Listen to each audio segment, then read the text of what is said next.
सद्गुरु स्पष्ट कर रहे हैं कि योग की दृष्टि से तो भौतिक शरीर भी दिव्य ही है। वे प्रत्येक गतिविधि में चेतना को लाने की बात करते हुए इस चेतनाहीन मांस के पिंड को एक चेतना में, दिव्य शरीर में रूपांतरित करने की संभावना के बारे में समझा रहे हैं। सद्गुरु कहते हैं कि योग का एक पहलू ये भी है कि उन कामों को चेतन या स्वैच्छिक कार्य में बदला जाए, जो हमारे अंदर अपने आप चलते रहते हैं, यानी वे कार्य जिन्हें हम अपनी इच्छा से चला या रोक नहीं पाते।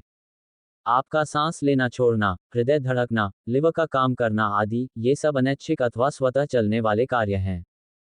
जो भी हमारी शारीरिक व्यवस्था के लिए महत्वपूर्ण है, वह सब अनैच्छिक है, स्वतः चलता है, क्योंकि प्रकृति को आप पर विश्वास नहीं था।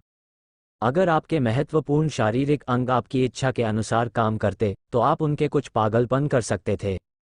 जैसे जैसे आप ज्यादा जागरूक होते जाते हैं, तो शरीर के वे भाग जो अभी अनैच्छिक हैं, वे सब स्वाभाविक रूप से आपकी इच्छा के नियंत्रण में आ जाते हैं।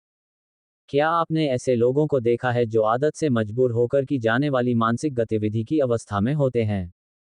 उनकी उंगलियां और हाथ भी अनैच्छिक रूप से गतिशील होते हैं, हिलते डुलते रहते हैं। युवा पीढ़ी में आजकल ये बहुत अधिक हो रहा है। उनके हाथ बिना उनकी आज्ञा के अपने आप हिलते रहते हैं। लेकिन जैसे जैसे आप ज्यादा जागरूक होते जाते हैं, तो शरीर के वे भाग जो अभी अनैच्छिक हैं, वे सब स्वाभाविक रूप से आपकी इच्छा के नियंत्रण में आते जाते हैं। क्योंकि अगर आप ज्यादा जागरूक हैं, चेतना में हैं, सब कुछ होशपूर्वक करते हैं, तो प्रकृति भी आप पर विश्वास करेगी। वो काफी जागरूक है, हम उसे थोड़ी और जिम्मेदारी दे सकते हैं। जब कोई बात आपके लिए ऐच्छिक हो जाती है, तब आप उसे अपनी इच्छानुसार कर सकते हैं। अनैच्छिक से स्वैच्छिक की ओर। क्या आप एक स्वयंसेवक हैं? स्वयंसेवक होने का अर्थ है आप हर चीज चेतन होकर, होशपूर्वक करते हैं, अपनी इच्छा से करते हैं, मजबूरी से नहीं। आप बस वही करते हैं जिसकी जरूरत है। आपका बैठने का कोई खास तरीका नहीं है। कोई भी काम करने का आपका कोई खास तरीका नहीं है। जीवन के हर भाग में, चाहे वो भीतरी हो या बाहरी, आप ये उसी तरह से करेंगे जैसे इस समय उसे किया जाना चाहिए। ऐसी गतिविधि प्रभावशाली होती है। बाकी सारी गतिविधियां व्यर्थ हैं। मान लीजिए मैं एक पहाड़ पर चढ़ रहा हूं। उस समय मेरा हृदय एक खास ढंग से धड़केगा। अगर मैं बस बैठा हुआ हूं, तो मेरा हृदय एक अलग ढंग से धड़केगा। लेकिन जब मैं बैठा हुआ हूं और तब मेरा हृदय उस तरह से धड़के जैसा वो पहाड़ पर चढ़ते समय धड़कता है, तो ये एक व्यर्थ की गतिविधि होगी। अगर आपका मस्तिष्क, हृदय और शरीर कुछ व्यर्थ की गतिविधि करता है, तो फिर आप एक व्यर्थ मनुष्य हैं। लोग अपने स्वयं के बारे में भी कुछ जान नहीं पाते। इसका कारण यही है कि बहुत सारी व्यर्थ गतिविधियां, बहुत सारी अनैच्छिक गतिविधियां उनकी शारीरिक व्यवस्था के अंदर चलती हैं। अगर आप अपनी व्यवस्था के बारे में कुछ नहीं देखते, कुछ नहीं जानते, तो ये योग नहीं है। संपूर्ण योग न तो स्वर्ग से आया है, न ही किसी शास्त्र से, और न ही किसी धार्मिक पढ़ाई या शिक्षण से। ये आया है मानवीय सिस्टम को ठीक ढंग से देखने से, उसके बारे में गहरी समझ होने से।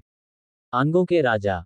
जहाँ तक योग का संबंध है, योग के अनुसार यह शरीर भी दिव्य है।